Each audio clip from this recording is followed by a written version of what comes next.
Hi, so in the 14 years since World of Warcraft first came out, there have been a lot of changes. A lot of changes to systems, especially in terms of how players access the game. A lot of things that in isolation you would view them as improvements, but you always lose a little bit when you bring these improvements in. A little piece of the game, part of the soul of the game. And this is the reason why there's a lot of people very excited for Classic WoW coming out in summer. What I want to talk about though in this video is there's something that a lot of modern World of Warcraft players complain about all the time. It's a very regular issue on forums, and it's something that just simply did not exist in Vanilla WoW, and that's what I want to talk about now.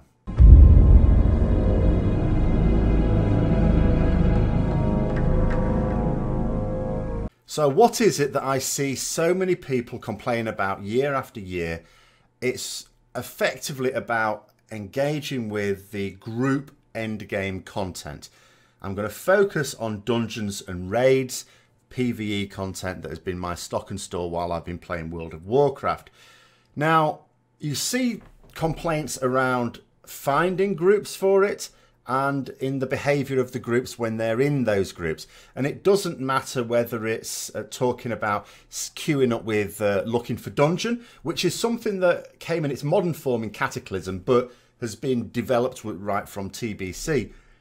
And people will be talking about, you know, the tank who suddenly goes AFK, or someone who pops into the dungeon. You all appear in the dungeon, and then someone immediately leaves it. Or you're waiting, your queue's popped, you've clicked on it, and then there's one DPS who's gone for a piss, and the queue gets all the way there, finishes, you've got to back into it again.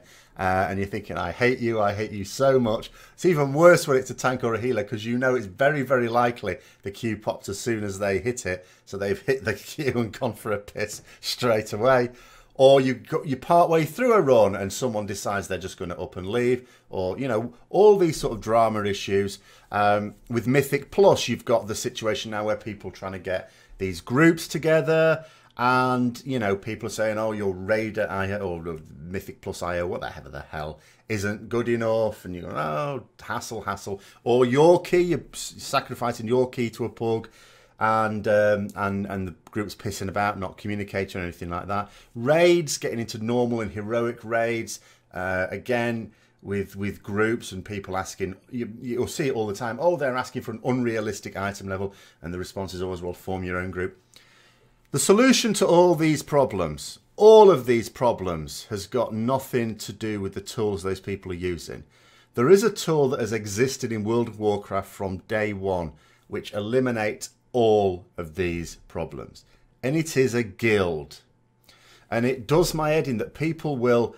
I mean, if people want to use, for example, the group finder to find a raid, then that's fine. If they want to do the same thing to find a Mythic Plus dungeon, or if they want to queue up for LFD or LFR or whatever, okay, knock yourselves out. But when those people then complain about it, I instantly think, why don't you join a guild of mutual interest and do it with them? It's a much, much better experience.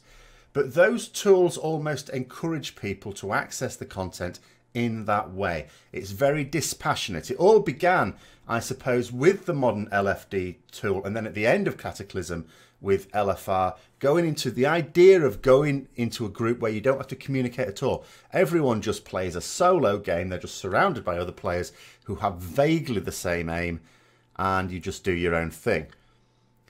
Whereas in Vanilla WoW, this wasn't possible. Let's take dungeons first of all. The process of getting yourself into a dungeon. First of all, you need a group. Now, from the Alliance point of view, you would have to go to Ironforge realistically. There was no global channel as such for this. You wanted to go into Ironforge and you wanted to use the channels there.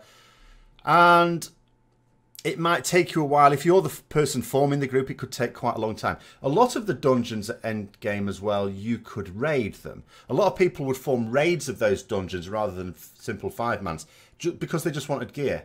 And it was actually quite difficult in crap gear when you didn't really know what you were doing to 5-man it, but 10-man it, yeah, sure.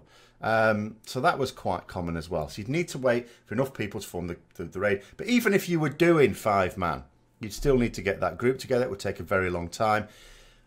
An hour or more sometimes. and someone might drop out partway through or not. And then once it's formed, then you needed to get there. So you'd then travel to the dungeon. Remember, you'd still have to be in Ironforge getting the group together. You couldn't just get there early. You'd need someone in Ironforge to form the group together. So then you'd head off. And it could be any number of places. Again, if you were Alliance and you wanted to go to, say, I don't know, one of the Scarlet dungeons, Tirisfal Glades. So you would have to, the closest flight point you could get at the time was Chillwind Camp or something in Western Plaguelands. And then you'd have to sort of ride, I'd swim across the lake. Because at the time, you know, when you're doing that dungeon, you weren't level cap, you know. So the bears in Western Plaguelands were actually quite nasty. Swim across there, avoid the bears, run through a horde area, NPC area, so try not to get PvP flagged.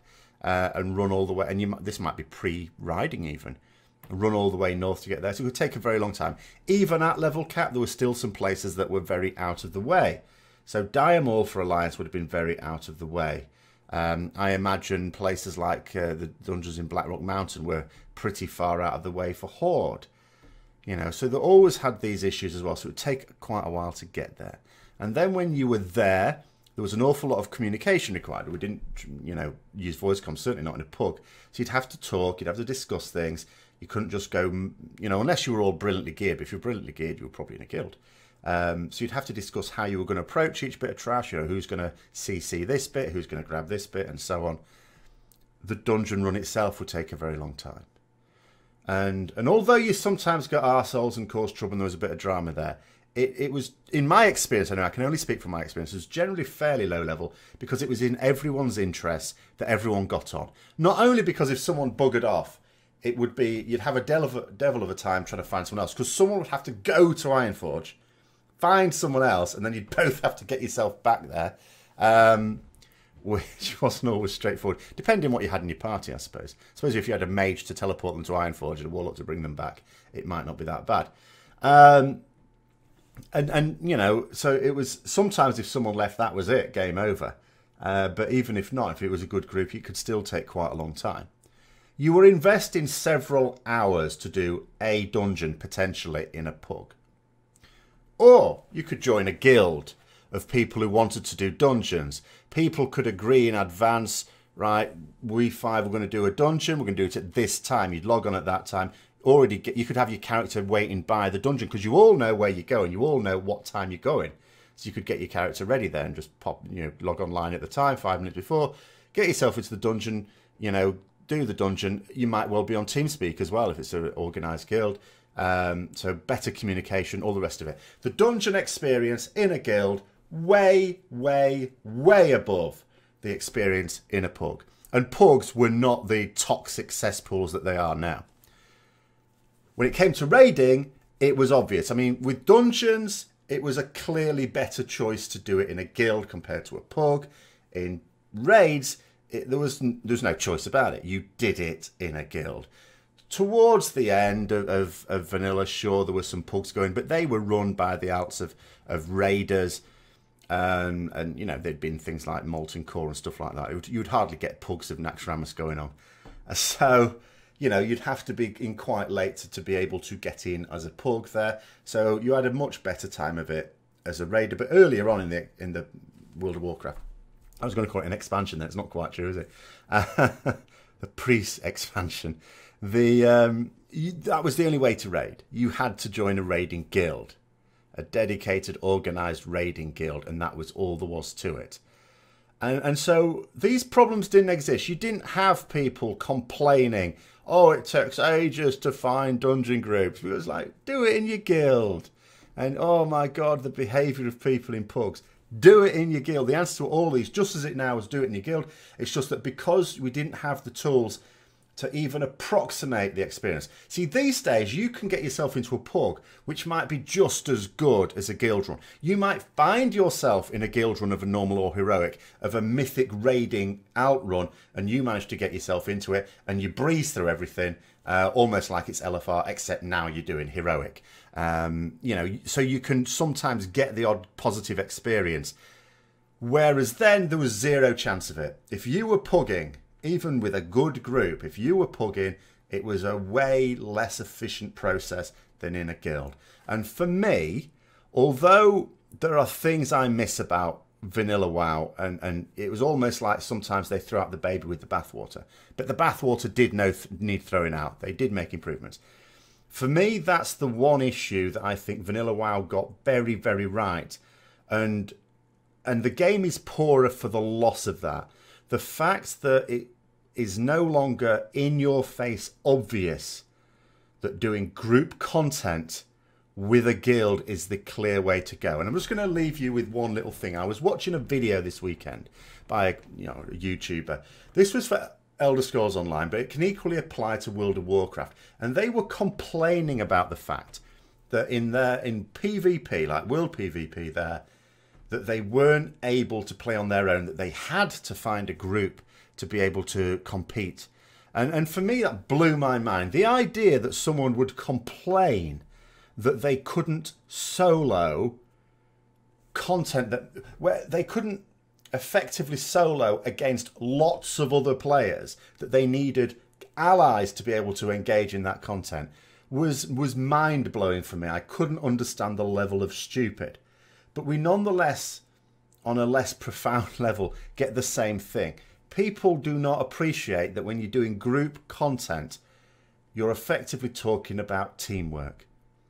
And a team is much, much better when everyone has a sense of mutual interest. It's in everyone's interest to help everyone else along, and that there's effective communication there, effective leadership there.